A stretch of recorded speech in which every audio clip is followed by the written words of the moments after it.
कलाम मैं आपके सामने पेश कर सकूं। मैं शुक्र अदा करता हूँ याहवे एलोहिम खुदा बाप का, शुक्र अदा करता हूँ यसू अल मसीहा का, शुक्र अदा करता हूँ खुदा रूहुल कुदुस रुआ खुदैश का कि जिंदा खुदा ने मुझे आपके सामने एक बार फिर से खड़ा किया, ताकि वो कलाम जिसके बारे में लिखा है इब्तिदा में कलाम था, कलाम खुदा के साथ था, कलाम खुदा था और यही खुदा के साथ था, आपके सामने पेश कर सकूं। मैं शुक्र अदा करता हूँ जिंदा खुदा का एक बार फिर से कि उसने मुझे जिंदगी अता फरमाई, ताकि जिंदगी का पानी और जिंदगी की रोटी आपके सामने पेश कर सकूं। मैं जिंदा खुदा का एक बार फिर से शुक्र अदा करता हूँ कि मुझे वक्त दिखाया और ये लम्हा दिखाया और मुझे आपके सामने खड़ा किया, ताकि वो दो धारी तलवार कलाम जो बंद बंद कूदे कूदे में सोकर गुजर चुका है आपको सुना सकूं। मैं शुक्र अदा करता हूँ जिंदा खुदा का, ताकि वो दो धारी तलवार कलाम आपके सामने पेश कर सकूं जो बंद बंद कूदे कूदे में सोकर गुजर जाता है। वो जिंदा खुदा का कलाम जो सोने चांदी के सिक्कों से भी ज्यादा कीमती है, वो जिंदा खुदा का कलाम जो शहद के टपकों से भी ज्यादा शीरीन है, वो जिंदा खुदा का कलाम जो दूध की मानिंद है,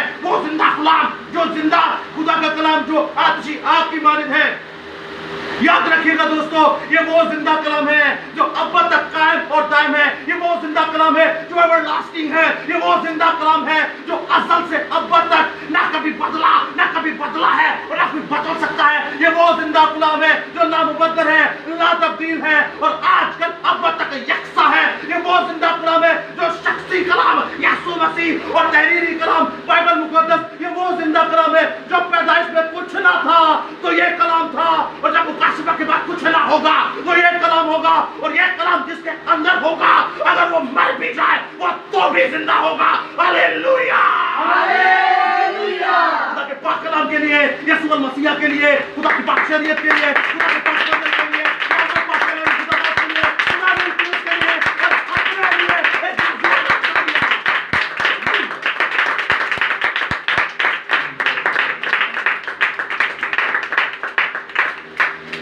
तू ही जिंदा खुदा है आसमानी बाप जो गहरो बर का खालिक और मालिक है, और तू ही रहीम और गफूर खुदा है, तू ही रहीम और करीम खुदा है, रहमान तू ही है आसमानी बाप। हालेलुया, खुदा हम तेरा शुक्र करना। अजीजों, आज आप जो सभी लोग जानते हैं, मैं घर वालों से पूछता हूं, आंटी जी को छोड़ के, बाजी को छोड़ के, बच्चों से, टीनेजर से, नौजवानों से, आज किस लिए इबादत रखी जा रही है? जी, फैरी जी के लिए जोरदार तालियां। जबरदस्त, फैरी जी के लिए कोई नहीं तालियां। चलो जो भी उन्हें याद से है। अच्छा, तो अजीजों, आप जानते हैं कि हमारी बेटी है, खुदा ने नौरीना ने फर्जंद अता फरमाया, इस कायनात की सबसे बड़ी दौलत नेमत उन्हें अता फरमाई, और आज उसका 1.25 महीना है। और ये खुदा का शुक्र है कि इस तकरीब को हम लोग जिंदा खुदा के नाम के जलाल में कन्वर्ट करके, एक रूहानी इबादत में कन्वर्ट करके आपके सामने पेश करेंगे, और अपने ऑनलाइन व्यूअर्स, अपने ऑनलाइन कलीसिया के सामने पेश करेंगे, ताकि वो लोग भी आपके वसीला से, इस घर के वसीला से, इस घर के बच्चों और सरबराह के वसीला से वो लोग भी बरकत पाए। तो आज का टॉपिक बड़ा निहायत जबरदस्त है, बच्चों पर है। तो आज का टॉपिक जो है वो एक आयत मुकद्दसा ही है कि बच्चों को मेरे पास आने दो, इन्हें मना ना करो, क्योंकि आसमान की बादशाही ऐसो ही की। एक बार फिर से, ताकि आपको ये याद मुंह जुबानी हो जाए, बच्चों को मेरे पास आने दो, इन्हें मना ना करो, क्योंकि आसमान की बादशाही ऐसो ही है। अब आप लोग मुंह जुबानी सुना सकते हैं, चले सुनाइएगा, मैं 3 तक गिनती करूंगा। 1 2 3 स्टार्ट। बच्चों को मेरे पास आने दो और इन्हें मना ना करो, क्योंकि आसमान की बादशाही ऐसो ही की है। खुदा आपके साथ हो, खुदा आपको बड़ी बरकत दे। तो आइए मेरे साथ देखिएगा आज की मरकज़ी आयत, मुक़द्दस मरकज़ रसूल की मुआरफत लिखी गई यीशु मसीह की इंजील, उसका 10वां बाब और उसकी 13वीं से 16वीं आयत। मुक़द्दस मरकज़ रसूल की मुआरफत लिखी गई यीशु मसीह की इंजील, the gospel of Mark, chapter 10 verse 13 to 16। मरकज़ की इंजील, उसका 10वां बाब, 13वीं से 16वीं आयत। गौर से सुनिएगा दोस्तों, इस आयत को मैंने आपको इसलिए समझाया, मैं आपसे पूछूंगा इसका मतलब क्या है। ये बड़ी सादा सी आयत है और आप बचपन से सुनते आ रहे हैं, माँ के पेट से सुनते आ रहे हैं। تو سنیے گا میرے ساتھ اس پیسیج میں کیا لکھا ہے، اس کلام خدا میں کیا مرقوم ہے، اس اتباق میں کیا مرقوم ہے، میرے ساتھ دیکھیے گا۔ پھر لوگ بچوں کو اس کے پاس لانے لگے تاکہ وہ ان کو چھوئے، مگر شاگردوں نے ان کو جھڑکا۔ یسوع نے یہ دیکھ کر خفا ہوا، یسوع یہ دیکھ کر خفا ہوا اور ان سے کہا، بچوں کو میرے پاس آنے دو، انہیں منع نہ کرو، کیونکہ آسمان کی بادشاہی، خدا کی بادشاہی ایسو ہی کی ہے۔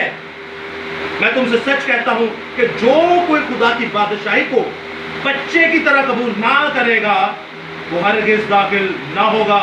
پھر اس نے انہیں اپنی گود میں لیا اور ان پر ہاتھ رکھ کر ان کو برکت دی۔ کلام خدا کا پڑھا، سنا، سمجھا اور قبول کیا جانا ہم سبوں کے لیے باعث سے برکت کا سبب ہو۔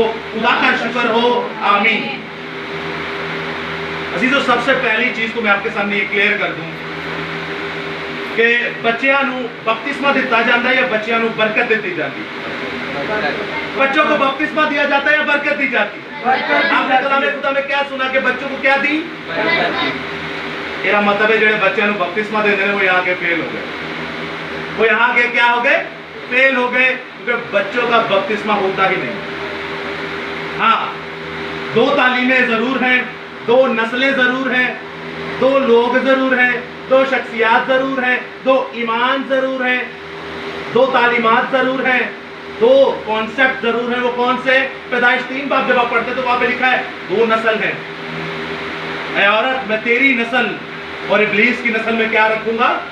دشمنی رکھوں گا، عداوت رکھوں گا۔ عورت کی نسل جس سے مسیح پیدا ہوا وہ کلیسیا یعنی زندہ خدا کے لوگ، اور سانپ کی نسل وہ ہے جو اس کلام کو ٹویسٹ کرتے ہیں اور وہ آپ کے سامنے پیش کرتے ہیں جو اس کلام سے جس چیز کا لینا دینا ہی نہیں۔ تو میرے خیال سے یہاں پر ہمیں یہ سمجھ آ جاتی ہے کہ برکت بچوں کے لیے ہے اور بپتسمہ بڑوں کے لیے۔ یہ تو کلیئر ہو گیا۔ اب اس آیت مقدسہ کو جب آپ دیکھتے ہیں تو یہاں پر لکھا ہے کہ بچوں کو میرے پاس آنے دو، انہیں منع نہ کرو، کیونکہ آسمان کی بادشاہی ایسو۔ کتنی سمپل سی آیت ہے، سادہ سی آیت ہے کہ نہیں؟ کہ بچیاں نو میرے کو آن دو، انہوں منع نہ کرو، انہیں نہ چڑکو، آسمان کی بادشاہی اندیاں دی۔ آسان سی آیت ہے کہ نہیں؟ آپ لوگ کیا سمجھتے ہیں اس کا کیا مطلب ہے؟ یہ بالکل آسان سا جملہ ہے، اس کا مطلب کیا ہے؟ بچوں کو میرے پاس آنے دو، انہیں منع نہ کرو، کیونکہ آسمان کی بادشاہی ایسو نہیں کی ہے۔ جی،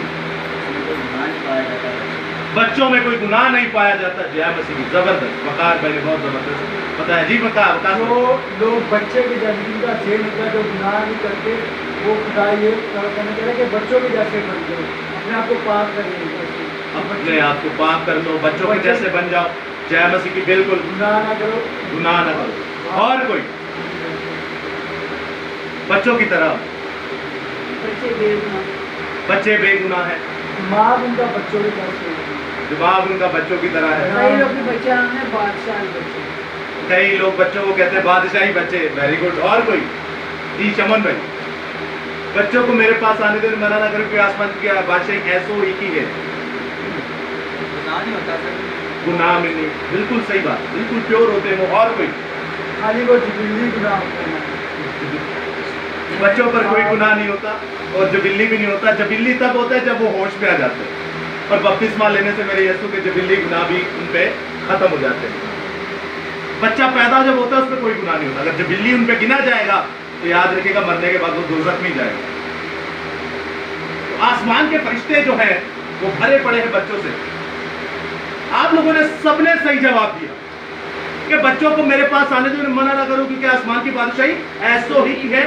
اور جو جبلی گناہ ہے وہ 18 سال کی عمر کے بعد، یا پھر جب بچے کو پتہ چلتا ہے کیا صحیح ہے کیا غلط ہے، اس کے بعد اس بچے کے اوپر جبلی گناہ بھی آ جاتا ہے، اور یہ زیادہ خطرناک ہے۔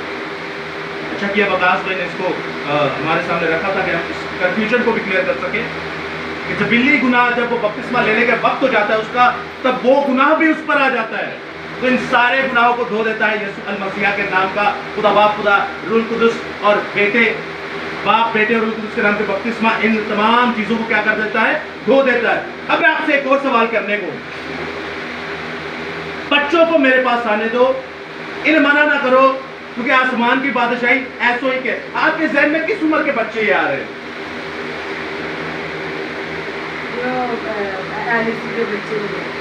जी एलिस जी कितनी उम्र है भैया?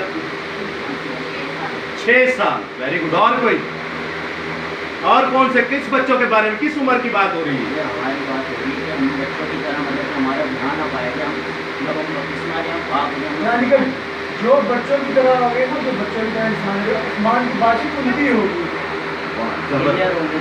और कोई? बच्चों को मेरे पास आने दो, इन्हें मना ना करो। किस उम्र के बच्चों की बात हो रही है जी? टीनेजर्स की उम्र क्या होती है? किस उम्र में वो टीनेजर में आते हैं? 17-18 साल। याद रखिएगा दोस्तों, ये काम है देखने की, मसला नहीं चलेगा। अच्छा, एक जन जो है ना वो भाभी के साथ हो जाए ताकि उनको कोई जरूरत हो तो दे दो, ताकि डिस्टर्बेंस ना हो। अच्छा, इधर तवज्जो फरमाइएगा सारे। पहली बात तो वकास भाई ने और वकार भाई ने जो बात की, इन दोनों के लिए एक बार जोरदार ताली। तो बहुत ही लाजवाब इन्होंने बात की। बच्चे जरूरी नहीं है कि ऐसी उम्र के बच्चे को कहा जाए। यीशु मसीह की आप ज़हनियत को देखो, वो क्या कह रहा है कि बच्चों को मेरे पास आने दो, मना ना करो क्योंकि आसमान की बादशाही ऐसो ही के। और आगे क्या कह रहा है कि जो कोई इन बच्चों की तरह आसमान की बादशाही को कबूल ना करेगा, वो मेरी बादशाही में दाखिल नहीं हो सकता। यानी हुण वड्डियां दा मैसेज आ गया। वड्डियां नूं क्या आ गया है कि तुसा ए बच्चियां वांगू मेरी बादशाही को कबूल करना है। वड्डियां नूं की गया, तुहां इस बच्चियां वांगू मेरी बादशाही नूं कबूल करना है। बच्चों जैसों ही की आसमान की बादशाही है। और खुदा ने कहा इन बच्चों को, सुनिए इधर क्या हो रहा है, आसमान की बादशाही ऐसो ही की है। ऐसे कौन है? यानी वो जवान जो बच्चों की माने जिंदा खुदा को याद करते हैं, या बच्चों की माने जिंदा खुदा को प्यार करते हैं, या बच्चों की माने जिंदा खुदा को और क्या क्या समझते हैं आप? क्या करते हैं? कबूल करते हैं। Very good. ऐसे बड़े क्या करते हैं बच्चों की माने? छोटे इधर बच्चे क्या करते हैं? बड़े ऐसा क्या करें कि बच्चों की माने वो बने तो खुदा उन्हें कबूल करे। कई बुजुर्ग ऐसे हो जाते हैं, उनकी हरकतें ऐसी होती है तो कहते हैं छड्डो इन्होंने दिमाग में कितना हरका बच्चा। मैं आपके सामने एक बच्ची की जिंदगी रखता हूं। आपने खुदा को कैसे कबूल करना है? बच्चों की माने। हारिस भाई ने भी इसका रेफरेंस दिया, मैं शुक्रगुजार हूं उनका कि खुदावंद ने ये बोझ अता फरमाता है। आपने मुकद्दसा रूत के बारे में पढ़ा होगा। किस किस ने रूत की किताब पढ़ी है? हाथ खड़ा करके जवाब दे सकते हैं। रूत की किताब किस किस ने पढ़ी है? जबरदस्त, 2 लोगों ने पढ़ी है, बस 2 लोगों ने पढ़ी है और रूत की किताब। तो याद रखिएगा दोस्तों, रूत ऐसी बच्ची थी जिसका खुदा से कोई लेना देना नहीं था, जिसका बाइबल से कोई लेना देना नहीं था, और जिसका याहवे पाक एलोहीम खुदा से कोई लेना देना नहीं था, क्योंकि वो मुआबी थी। उनका ताल्लुक मुआब से था और मुआब को खुदा पसंद नहीं था करता। नायोमी जो गई मुआब के अंदर, उन्होंने अपने बेटों की शादी की और उन्हें पता चला मेरे दोनों बेटे मर गए। उर्फा और रूत के बारे में आपने सुना होगा। और याद रखिएगा, उन्हें पता था कि खुदावंद का हाथ मुझ पर भारी है। क्यों? उसने खुदा को नहीं कुछ कहा, उसने अपनी गलती मानी, क्योंकि मैंने गलत जगह पर जाकर अपने बच्चों को ब्याह दिया। क्योंकि बाइबल में लिखा है पुराने अहद में, तू अपने बच्चों को ना गैर को मत ब्याहना, ना लड़कियां मत देना, ना लड़कियां वहां से लेना। क्लियर है? तो ये काम जब उन्होंने किया तो उनके सामने रिजल्ट आया। आप जब अपने बच्चों को गैर कौम में शादी ब्याह करने की इजाजत देते हैं तो समझो रूहानी तौर पर सब मार ही खड़े हैं। आपने रूहानी तौर पर उन्हें मार दिया। अब उसमें से गैर कौम जब निकल के हमारे पास आती है, मिसाल के तौर पे कोई बड़ा है, बड़ा आप बकास आओ, अब आओ, मिसाल के तौर पे इनको बुला नहीं ना सकते, मसला है। अब ये है गैर कौम से है बकास भाई। आपकी एज कितनी है? इनकी 30 साल उम्र है। वकास भाई हैं हमारे, इनकी 30 साल उम्र है। मिसाल के तौर पे ये हिंदू थे, इन्होंने मसीह को कबूल किया, मसीह के नाम का बपतिस्मा लिया, बाप बेटे उसके नाम का बपतिस्मा लिया, तो ये मसीह की नजर में क्या हुए? उसके बच्चे, बेटे। इसकी उम्र कितनी होगी? रूहानियत की बात कर रहा हूं। रूह में इसकी उम्र क्या होगी? मसीह में इसकी उम्र क्या होगी? अभी 30 साल है। 30 साल गुनाह में गुजारे, 30 साल बगैर मसीह के गुजारे। अब जब नए सिरे से पैदा हुआ, नौ मौलूद बच्चा, न्यू बॉर्न बेबी, जब इसने यीशु को कबूल किया, इसका पहला दिन तब शुरू हुआ। अब खुदा क्या कहना चाह रहा है? बच्चे, क्या आप 70 साल के भी हो जाए तो खुदा के बच्चे नहीं है? क्या आप 80 साल के भी हो जाए तो खुदा के बच्चे नहीं है? मैंने एक चीज देखी, 119 साल की वालदा थी और गालिबन उनका बेटा जो था वो 98 एज का था। 119 साल दी वालदा, 20-21 साल या 14-15 साल में पहले शादी हो जाती थी, तो 100 साल का उसका बेटा था। 120 साल की माँ थी, 100 साल का बेटा था, और वो सामने खड़े हुए थे। तो जो इंटरव्यू ले रहा था तो थोड़ा कॉमेडियन टाइप का था। उसने कहा, आप दोनों का रिश्ता क्या? उल्लाह कैसे रहते? जैसे हस्बैंड वाइफ है, दोनों बूढ़े हो चुके थे, एक ही उम्र के थे। तो वो हमारी माँ जो है, उनके मुंह में दांत भी नहीं थे और चेहरा उनका बता रहा था कि वाकई इनकी 120 साल है। और ऐसे ही मर्द हजरात जो था, उसकी भी यही हालत थी। तो हमारी माँ ने उनको कहा, वो माँ ने कहा कि ये मेरा बेटा है। ये क्या है? मेरा बेटा है। तो याद रखिएगा दोस्तों, उसने कहा ये मेरा बच्चा है। उसने क्या कहा? ये मेरा बच्चा है। तो वो पूछता कि ये आपका बच्चा कैसे है? इसकी उम्र तो आपसे भी ज्यादा लग रही है, इसकी शक्ल देखिए आपसे भी ज्यादा बुढ़ापे की लग रही है। उसने कहा, जो भी है ये मेरा क्या है? बच्चा। तो याद रखिएगा दोस्तों, माँ बाप के लिए आप जितने भी बड़े हो जाए, आप जितने भी अमीर क्यों ना हो जाए, आप जितने भी स्टैंडर्ड वाले क्यों ना हो जाए, आप चाहे माँ बाप को पूछे भी नहीं, आप चाहे माँ बाप की खिदमत भी ना करें, आप चाहे अपने माँ बाप से नफरत करें, आप चाहे अपने माँ बाप पे पांव दबाएं, अच्छे हो या बुरे हो, बड़े हो या छोटे हो, आप जिस मुकाम पे भी चले जाएं, आप अपने माँ बाप के बच्चे ही होते हैं। तो आज भी कहते हैं मेरा कि ये बच्चा है। अब चाहे जो भी करे वो कहते हैं ये मेरा क्या है? बच्चा है। तो जिंदा खुदा रूहानी तौर पर बड़ों को भी कहता है कि ऐ बड़ो, अपने आप को इन बच्चों की तरह बनाओ और इन बच्चों की तरह पाक साफ हो जाओ, अपने गुनाहों से तौबा कर लो, तो देखो फिर तुम मेरी बादशाही में आने के काबिल हो। मुकद्दसा रूत को आप देखते हैं, वो गैर कौम से मुआब के मुल्क से आई। कहां से? गैर कौम से, मुआब के मुल्क से आई। तो जब उनके दोनों बेटे मर गए तो अम्मा नाओमी कहती है कि बेटा चली जा, देख उर्फा तो मेरा भूसा करके चली गई, उर्फा तो जो है मुझे गाल पर किस दे के तो चली गई, मिलते हैं ना, मिलने ने चुमदे ने, तो इसे कहते हैं कि वो तो देख मुझे चूम के चली गई। आप देखते मेरे साथ रूत की किताब, उसका दूसरा बाब सुनिएगा गौर से। पहला बाब उसकी 14वीं आयत में लिखा है, तब वो फिर चिल्ला कर रोई। क्यों? क्योंकि दोनों के हस्बैंड मर गए।